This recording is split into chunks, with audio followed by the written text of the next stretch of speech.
दोस्तों, आज की वीडियो में सुनेंगे मार्क्सिस्ट मास कथा अध्याय 5 में श्रीमद् भागवत गीता का 7वां, 8वां, 9वां एवं 10वां अध्याय का महत्व एवं कथा। मार्क्सिस्ट माह में भगवान श्री कृष्ण की पूजा करने से विशेष फल की प्राप्ति होती है। इस माह में श्री कृष्ण की पूजा करने से जातक अपने जीवन में सारे सुख भोगता है और मृत्यु के बाद उसे मोक्ष की प्राप्ति होती है। मार्क्सिस्ट माह में कपूर जलाकर तुलसी की परिक्रमा करने से सभी मनोकामनाएं पूर्ण होती है। इस खास महीने में भगवान श्री कृष्ण की पूजा करने के साथ ही श्रीमद् भगवद गीता की कथा एवं कृष्ण भगवान से जुड़ी हर कथा को अवश्य ही सुनना चाहिए, जिसे आपको पुण्य फल की प्राप्ति होगी एवं हर मनोकामना पूर्ण होगी। श्रीमद् भगवद गीता के 7वें अध्याय का महात्म। भगवान शिव कहते हैं, हे पार्वती, अब मैं 7वें अध्याय का महात्म बतलाता हूँ, जिसे सुनकर कानों में अमृत राशि भर जाती है। पाटलिपुत्र नामक एक दुर्गम नगर है, जिसका गोपुर बहुत ही ऊंचा है। उस नगर में शंकुकर्ण नामक एक ब्राह्मण रहता था। उसने वैश्य वृत्ति का आश्रय लेकर बहुत धन कमाया, किंतु ना तो कभी पितरों का तर्पण किया और ना ही देवताओं का पूजन किया। वह धनोपार्जन में तत्पर होकर राजाओं को ही भोज दिया करता था। एक समय की बात है, उस ब्राह्मण ने अपना चौथा विवाह करने के लिए पुत्रों और बंधुओं के साथ यात्रा की। मार्ग में आधी रात के समय जब वह सो रहा था, तब एक सर्प ने कहीं से आकर उसकी बाँह में काट लिया। उसके काटते ही ऐसी अवस्था हो गई कि मणि मंत्र और औषधि आदि से भी उसके शरीर की रक्षा असाध्य जान पड़ी। तत्पश्चात कुछ ही क्षणों में उसके प्राण पखेरु उड़ गए और वह प्रेत बना। फिर बहुत समय के बाद वह प्रेत सर्प योनि में उत्पन्न हुआ।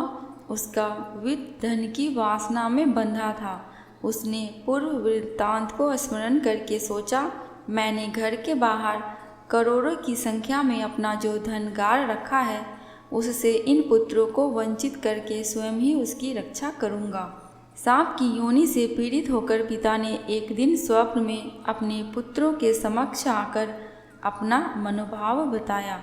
तब उसके पुत्रों ने सवेरे उठकर बड़े विस्मय के साथ एक दूसरे से स्वप्न की बातें कही। उनमें से मंझला पुत्र कुदाल हाथ में लिए घर से निकला और जहाँ उसके पिता सर्प योनि धारण करके रहते थे, उस स्थान पर गया। यद्यपि उसे धन के स्थान का ठीक ठाक पता नहीं था, तो भी उसने चिन्हों से उसका ठीक निश्चय कर लिया और लोभ बुद्धि से वहाँ पहुँचकर जमीन को खोदना प्रारंभ किया। तब उस बौबी से बड़ा भयानक सांप प्रकट हुआ और बोला, ओ मूढ़, तू कौन है? किस लिए आया है? यह बिल क्यों खोद रहा है? किसने तुझे भेजा है? ये सारी बातें मेरे सामने बता। पुत्र, मैं आपका पुत्र हूँ। मेरा नाम शिव है। मैं रात्रि में देखे हुए स्वप्न से विस्मित होकर यहाँ का सुवर्ण लेने के कौतूहल से आया हूँ। पुत्र की यह वाणी सुनकर वह सांप हंसता हुआ उच्च स्वर से इस प्रकार स्पष्ट वचन बोला, यदि तू मेरा पुत्र है तो मुझे शीघ्र ही बंधन से मुक्त कर। मैं अपने पूर्व जन्म के गाड़े हुए धन के लिए ही सर्प योनि में उत्पन्न हुआ हूँ। पुत्र, पिताजी, आपकी मुक्ति कैसे होगी, इसका उपाय मुझे बताइए, क्योंकि मैं इस रात में सब लोगों को छोड़कर आपके पास आया हूँ। पिता, बेटा, गीता के अमृतमय 7वें अध्याय को छोड़कर मुझे मुक्त करने में तीर्थ, दान, तप और यज्ञ भी सर्वथा समर्थ नहीं है। केवल गीता का 7वां अध्याय ही प्राणियों के जरा मृत्यु आदि दुखों को दूर करने वाला है। पुत्र, मेरे श्राद्ध के दिन गीता के 7वें अध्याय का पाठ करने वाले ब्राह्मण को श्रद्धापूर्वक भोजन कराओ। इससे निसंदेह मेरी मुक्ति हो जाएगी। हे वत्स, अपनी शक्ति के अनुसार पूर्ण श्रद्धा के साथ निवर्षी और वेद विद्या में प्रवीण अन्य ब्राह्मणों को भी भोजन कराना। सर्प योनि में पड़े हुए पिता के ये वचन सुनकर सभी पुत्रों ने उनकी आज्ञा अनुसार तथा उससे भी अधिक किया। तब शंकुकर्ण ने अपने सर्प शरीर को त्याग कर दिव्य देह धारण किया और सारा धन पुत्रों के अधीन कर दिया। पिता ने करोड़ों की संख्या में जो धन उनमें बांट दिया था, उससे वे पुत्र बहुत ही प्रसन्न हुए। उनकी बुद्धि धर्म में लगी हुई थी, इसलिए उन्होंने बावली, कुआं, पोखरा, यज्ञ तथा देव मंदिर के लिए उस धन का उपयोग किया और अन्नशाला भी बनवाई। तत्पश्चात 7वें अध्याय का सदा जप करते हुए उन्होंने मोक्ष प्राप्त किया। हे पार्वती, यह तुम्हें 7वें अध्याय का महात्म्य बतलाया, जिसके श्रवण मात्र से मानव सब पातकों से मुक्त हो जाता है। श्रीमद् भागवत गीता का 7वां अध्याय समाप्त। अब सुनेंगे श्रीमद् भगवत गीता का 8वां अध्याय का महात्म्य। भगवान शिव कहने लगे, देवी अब 8वें अध्याय का महात्म्य सुनो। उसके सुनने से तुम्हें बड़ी प्रसन्नता होगी। लक्ष्मी जी के पूछने पर भगवान विष्णु ने उन्हें इस प्रकार 8वें अध्याय का महात्म्य बतलाया था। दक्षिण में आमर्दकपुर नामक एक प्रसिद्ध नगर है। वहाँ भाव शर्मा नामक एक ब्राह्मण रहता था, जिसने वैश्या को पत्नी बनाकर रखा था। वह मांस खाता, मदिरा पीता, श्रेष्ठ पुरुषों का धन चुराता, पराई स्त्री से व्यभिचार करता और शिकार खेलने में दिलचस्पी रखता था। वह बड़े भयानक स्वभाव का था और मन में बड़े बड़े हौसले रखता था। एक दिन मदिरा पीने वालों का समाज जुटा था। उसमें भाव शर्मा ने भरपेट ताड़ी पिया। अतः अजीर्ण से अत्यंत पीड़ित होकर वह पापात्मा कालवश मर गया और बहुत बड़ा तारका का वृक्ष हुआ। उसकी घनी और ठंडी छाया का आश्रय लेकर ब्रह्म राक्षस भाव को प्राप्त हुए। कोई पति पत्नी वहाँ रहा करते थे। उनके पूर्व जन्म की घटना इस प्रकार है। एक कुशीवल नामक ब्राह्मण था, जो वेद वेदांग के तत्वों का ज्ञाता, संपूर्ण शास्त्रों के अर्थ का विशेषज्ञ और सदाचारी था। उसकी स्त्री का नाम कुमति था। वह बड़े खोटे विचार की थी। वह ब्राह्मण विद्वान होने पर भी अत्यंत लोभवश अपनी स्त्री के साथ प्रतिदिन भैंस, काल पुरुष और घोड़े आदि बड़े दानों को ग्रहण किया करता था, परंतु दूसरे ब्राह्मणों को दान में मिली कौड़ी भी नहीं देता था। वही दोनों पति पत्नी कालवश मृत्यु को प्राप्त होकर ब्रह्म राक्षस हुए। वे भूख और प्यास से पीड़ित हो इस पृथ्वी पर घूमते हुए उसी तार वृक्ष के पास आए और उसके मूल भाग में विश्राम करने लगे। इसके बाद पत्नी ने पति से पूछा, नाथ, हम लोगों का यह महान दुख कैसे दूर होगा तथा इस ब्रह्म राक्षस योनि से किस प्रकार हम दोनों की मुक्ति होगी। तब उस ब्राह्मण ने कहा, ब्रह्म विद्या के उपदेश, अध्यात्म तत्व के विचार और कर्म विधि के ज्ञान बिना किस प्रकार संकट से छुटकारा मिल सकता है। यह सुनकर पत्नी ने पूछा, पुरुषोत्तम, वह ब्रह्म क्या है, अध्यात्म क्या है और कर्म कौन सा है? उसकी पत्नी के इतना कहते ही जो आश्चर्य की घटना घटित हुई उसको सुनो। उपयुक्त वाक्य गीता के 8वें अध्याय का आधा श्लोक था। उसके श्रवण से वह वृक्ष उस समय तार के रूप को त्याग कर भाव शर्मा नामक ब्राह्मण हो गया। तत्काल ज्ञान होने से विशुद्ध चित्त होकर वह पाप के चोले से मुक्त हो गया तथा उस आधे श्लोक के ही महात्म्य से हुए पति पत्नी भी मुक्त हो गए। उनके मुख से दैवात ही 8वें अध्याय का आधा श्लोक निकल पड़ा था। तदनंतर आकाश से एक दिव्य विमान आया और वे दोनों पति पत्नी उस विमान पर आरूढ़ होकर स्वर्ग लोक को चले गए। वहाँ का यह सारा वृत्तांत अत्यंत ही आश्चर्यजनक था। उसके बाद उस बुद्धिमान ब्राह्मण भाव शर्मा ने आदर पूर्वक उस आधे श्लोक को लिखा और देव जनार्दन की आराधना करने की इच्छा से वह मुक्तिदायिनी काशीपुरी में चला गया। वहाँ उस उदार बुद्धि वाले ब्राह्मण ने भारी तपस्या प्रारंभ किया। उसी समय क्षीर सागर की कन्या भगवती लक्ष्मी ने हाथ जोड़कर देवताओं के भी देवता जगतपति जनार्दन से पूछा, नाथ, आप सहसा नींद त्याग कर खड़े क्यों हो गए? श्री भगवान बोले, देवी, काशीपुरी में भागीरथी के तट पर बुद्धिमान ब्राह्मण भाव शर्मा मेरे भक्ति रस से परिपूर्ण होकर अत्यंत कठोर तपस्या कर रहा है। वह अपनी इंद्रियों को वश में करके गीता के 8वें अध्याय के आधे श्लोक का जप करता है। मैं उसकी तपस्या से बहुत ही संतुष्ट हूँ। बहुत देर से उसकी तपस्या के अनुरूप फल का विचार कर रहा था। प्रिय, इस समय वह फल देने को मैं उत्कंठित हूँ। पार्वती जी ने पूछा, भगवान श्री हरि सदा प्रसन्न होने पर जिसके लिए चिंतित हो उठे थे, उस भगवत भाव शर्मा ने कौन सा फल प्राप्त किया? श्री महादेव जी बोले, देवी, द्विज श्रेष्ठ भाव शर्मा प्रसन्न हुए। भगवान विष्णु के प्रसाद को पाकर आत्यांतिक सुख मोक्ष को प्राप्त हुआ तथा उसके अन्य वंशज भी जो नरक यातना में पड़े थे, उसी के शुद्ध कर्म से भगवत धाम को प्राप्त हुए।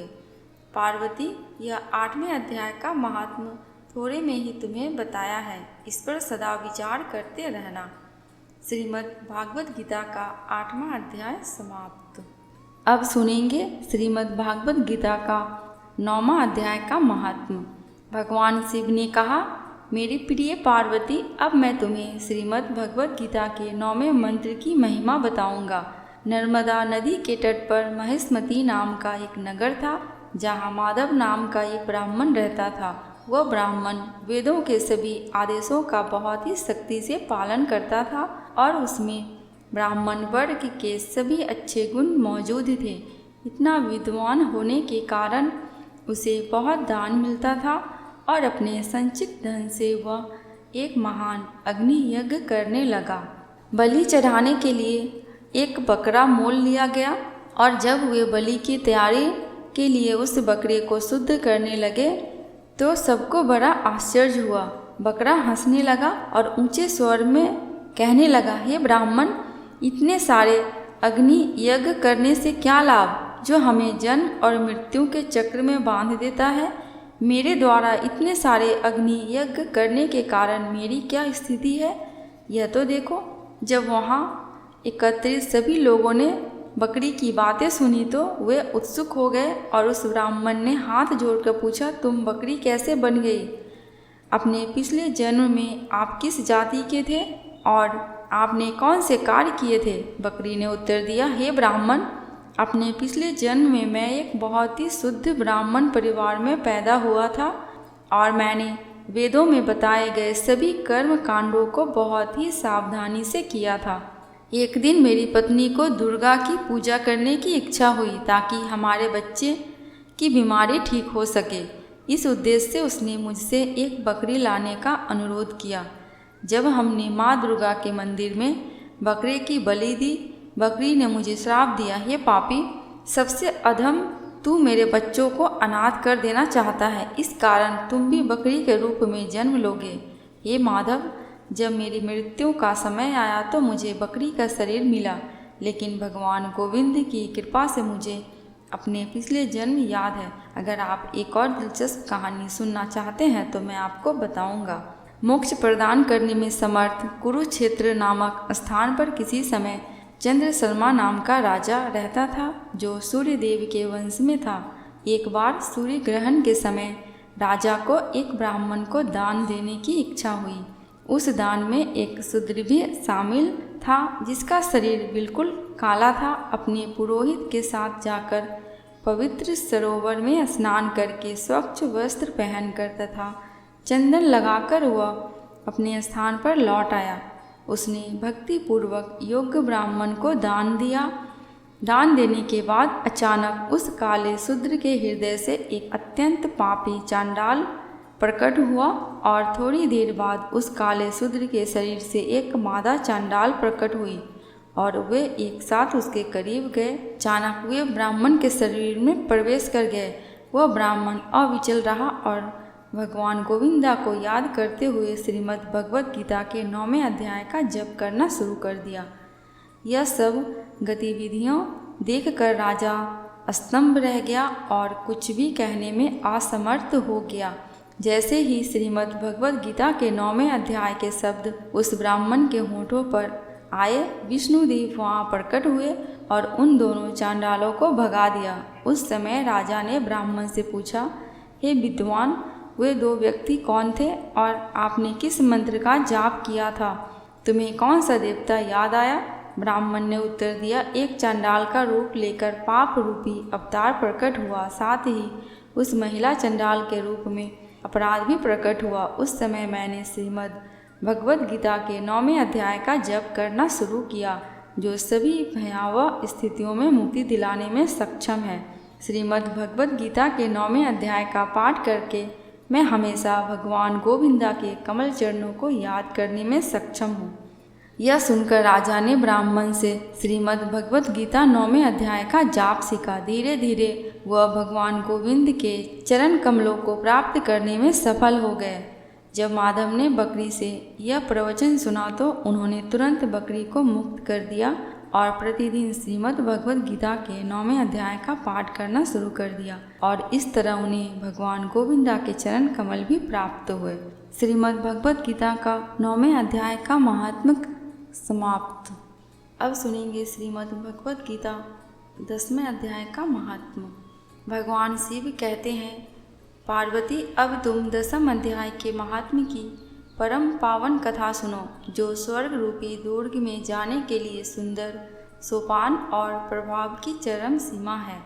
काशीपुरी में धीर बुद्धि नाम से विख्यात एक ब्राह्मण था, जो मुझमें प्रिय नंदी के समान भक्ति रखता था। वह पावन कीर्ति के अर्जन में तत्पर रहने वाला, शांत चित्त और हिंसा, कठोरता एवं दुस्साहस से दूर रहने वाला था। जितेंद्रिय होने के कारण वह निर्वित मार्ग में ही स्थित रहता था। उसने वेद रूपी समुद्र का पार पा लिया था। वह संपूर्ण शास्त्रों के तात्पर्य का ज्ञाता था। उसका चित्त सदा मेरे ध्यान में संलग्न रहता था। वह मन को अंतरात्मा में लगाकर सदा आत्म तत्व का साक्षात्कार किया करता था। अतः जब वह चलने लगता तब मैं प्रेमवश उसके पीछे दौड़ दौड़ कर उसे हाथ का सहारा देता रहता था। यह देख मेरे पार्षद भृंगी रिटिन ने पूछा, भगवान, इस प्रकार भला किसने आपका दर्शन किया था? इस महात्मा में कौन सा तप, होम अथवा जप किया है कि स्वयं आप ही पद पद पर इसे हाथ का सहारा देते चलते हैं? भृंगऋटि का यह प्रश्न सुनकर मैंने इस प्रकार उत्तर देना प्रारंभ किया।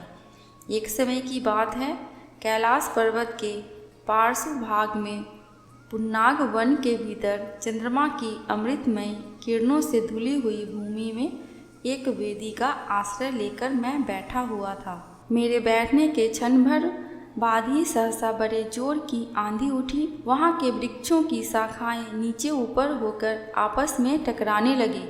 कितनी ही टहनियाँ टूट टूट कर बिखर गई। पर्वत की अविचल छाया भी हिलने लगी। इसके बाद वहाँ महान भयंकर शब्द हुआ, जिससे पर्वत की कंदराएं प्रतिध्वनित हो उठी। तदनंतर आकाश से कोई विशाल पक्षी उतरा, जिसकी कांति काले मेघ के समान थी। वह कज्जल की राशि, अंधकार के समूह अथवा पंख कटे हुए काले पर्वत सा जान पड़ता था। पैरों से पृथ्वी का सहारा लेकर उस पक्षी ने मुझे प्रणाम किया और एक सुंदर नवीन कमल मेरे चरणों में रखकर स्पष्ट वाणी में स्तुति करनी प्रारंभ की। पक्षी बोला, हे देव, आपकी जय हो।